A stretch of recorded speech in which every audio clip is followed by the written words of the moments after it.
When you serve time, it's almost impossible to say that you will never get in trouble throughout that, especially if you serve any extensive amount of time. I served 7 years in prison, and throughout all of that time, there were a lot of cases where I got in trouble. Sometimes I got in a whole lot more trouble than I ever even imagined I would get in. But while in prison, they got rules, and some of their rules are a little ridiculous and extreme, but they have those. And if you break those rules, you're going down. This right here got me in a whole lot of trouble while locked up. But again, it was this right here that was my means for survival. After leaving a classification prison, I was sent to my first real prison that I would spend time at. This was a level 1. And it was when I got here that my prison sentence was just beginning. At this point, I had been locked up for a little over 2 years. But getting to this prison, I couldn't help but notice just how wide open it was. Tattooing everywhere, smoking everywhere, whether it's tobacco or weed, whatever. So it didn't take long for me to fit right in. I began tattooing just as soon as I got there. What you want? You want your girlfriend's name? Got you right here. What's her name? Big Bubba? See if we can put that on your neck. But it was also because of me diving headfirst into all of the action at this prison that it didn't take long for me to get in my first trouble while at prison. I'll never forget, I was tattooing on a guy, Big Bubba. And the guard came into the cell block to make his rounds. We put everything away. We were sitting right there acting like nothing was going on. And the guard came right into the area where we were tattooing at and said, "Get up." And then he started putting on his latex gloves because he was about to search that area right there. In my mind, I'm thinking that somebody had told on us. They went to the CO. It was a snitch. But what I found out after they found all of the tattoo equipment and took me into the investigator's office to give me my first prison charge for tattooing a 200 series charge. A 200 series is just a medium charge. But it was there while they were giving me this charge and telling me how they were gonna fine me $15 for tattooing in prison and how I could potentially lose good time for this, that they told me how I was caught. They had COs who would be on the outside of the buildings walking around looking through the windows of the prison in an effort to try to catch something like what they just caught me doing, tattooing. After receiving this first charge, and mind you, this was the first charge I had ever caught while in prison, I still had 5 years left to serve. I don't know really what I was thinking, but I remember it being something like, I didn't even care. What's a $15 fine? What's a little bit of good time lost? At that point, my release date was July 6th, 2015. I still had forever to serve. But there was something that happened next that sort of molded my thought process moving forward, especially when it came to getting in trouble locked up. This new prisoner came to the facility and me and him were talking one day and he tells me, he says, "Joe, do you ever wonder why this 150 prisoner facility has so many empty bunks?" And I sat there and I looked around and I noticed 75 bunks in the other dorm, 75 bunks in my dorm, and out of those 75 bunks, there were at least 10 to 20 empty bunks on either side. And I thought about this for a minute after this prisoner asked me this, and I said, I don't know why. Why are there so many empty bunks here? And I will never forget this because, again, this is what shaped my thought process moving forward with getting in trouble while locked up. But he said to me, because nobody wants to do time at a level 1. And then he began to explain this a little more. He says, "Joe, you still have 5 years left to serve. You're at a facility right now that's supposed to be minimum security, but they run this place like it's a major. We don't even get rec but maybe 3 times a week, if we're lucky." He said at a higher level institution, Joe, you could do whatever you want. You can go to rec all day long. There's more people, more tattooing action. And after listening to what this prisoner told me, I pretty much became of the mindset that Joe's gonna get transferred one way or another. And all of that there led to what happened next. And the funny thing about this time that I got in trouble was, starting out, it wasn't even my fault. I didn't do anything to cause this trouble to be brought to me. But it was one night at this level 1 facility in the dorm. I'm sitting in my bunk area talking to my buddy. He's sitting in my bunk area too. We're just in there shooting the breeze. And everybody at this facility smoked cigarettes, little roll-ups that you could buy because so much tobacco was being smuggled into this prison at that time. And in each individual cut area, there was an actual window that you could open, and that was where you would smoke.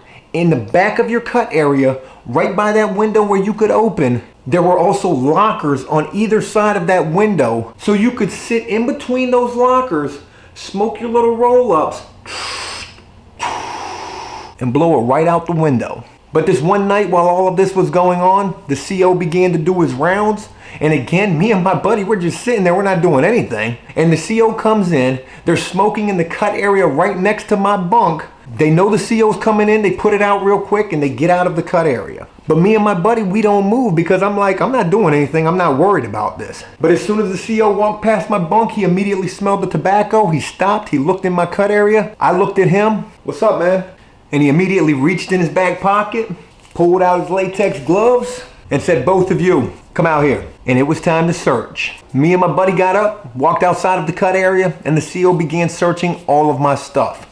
Now, I have to be honest with you. At this point, while this search was going on, I was not exactly being cooperative. I was pretty pissed off about the fact that here came this CO who came into the cell block, smelt smoke, thought it was me that was smoking, me knowing full well it wasn't, and now because of this, I'm being searched. And because of that, I was talking shit to the CO the entire time. Look at you, man, you're in there, you don't even know what you're looking for. You ain't gonna find nothing. And honestly, that was not the right thing to do because this only intensified this officer's ambition to find anything that he could to lock me up for. Me knowing full good and well that there was tattoo equipment that he could find, I had taken what I thought were the necessary precautions to prevent me from getting in any trouble in case a situation like this ever did arise. And I'm gonna get to that in just a second. But as the CO continued to search from behind the locker on the ground, not inside of my locker, because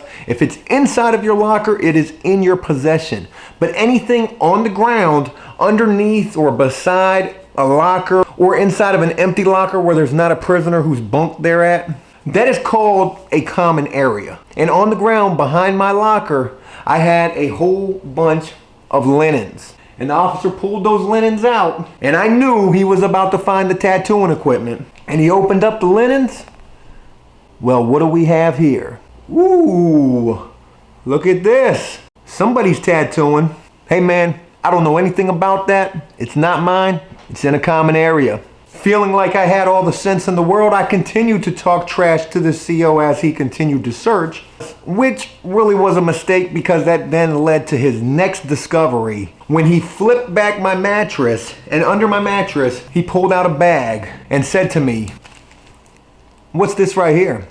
And inside of this bag that this CO had just pulled out from underneath my bunk were ibuprofen pills. Yes, ibuprofen, stuff for headaches. But these pills weren't purchased on commissary. These pills were actually only obtainable through medical. And prisoners had prescriptions for these pills. So because at that time, me being just getting to prison, dealing with all of this stress, and I was dealing with these massive freaking migraines, I would buy these pills from other prisoners. It's just ibuprofen. It's not like it's a freaking narcotic. But the officer said to me, he says, "Where did you get these?"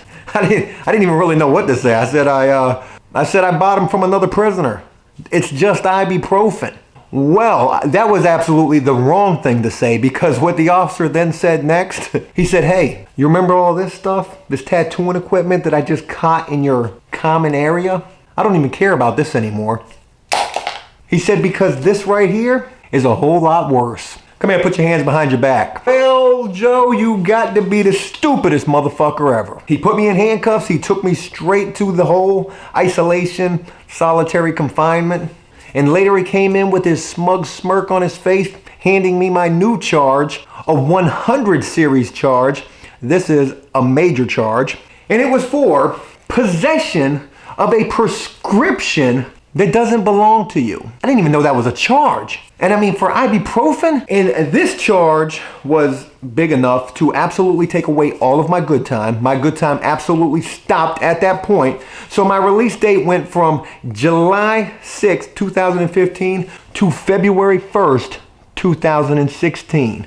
No good time whatsoever. And these little ibuprofens right here were just enough to get me shipped off of there. Hey, that conversation that I had earlier with that prisoner telling me that I wanted to be at a higher level institution because that's where all the action was at. Well, gosh almighty, Joe, who would have ever thought It would be those ibuprofen pills you got caught with that were going to make all of that come true. So this and these started off my troubles pretty much immediately as soon as I got to prison. Go ahead and take off my search gloves. Hey look, I hope you enjoyed this video, and if you did so, please leave a like and a comment. Let me know exactly what you think about it. And as always, enjoy life, the free world. Never take a moment for granted and make the most of every day. Peace! Let's give a few shout outs here, starting with Instagram. Jellybean456, Trippy David, and Heart of the Sunrise, and Vectornot. Special shout out to all of you for supporting APS on Instagram. From Twitter, let's shout out Brendan Henderson, Jake Hill. Thanks for the outro, that looked really cool. Let's shout out Kim Burr and her husband Teddy Rona. Special shout out to all of you on Twitter. Thanks for rocking with the After Prison Show. And from my last video, let's shout out RJ Sean, Divitan Go Hill. It's his birthday this weekend. Happy birthday. Ninja Dude XX. Awesome comment. Glad that comment got a lot of love. And one more. Who we got? And Eric Rose. Special shout out to all of you. Thanks for rocking with After Prison Show. And until next time, peace.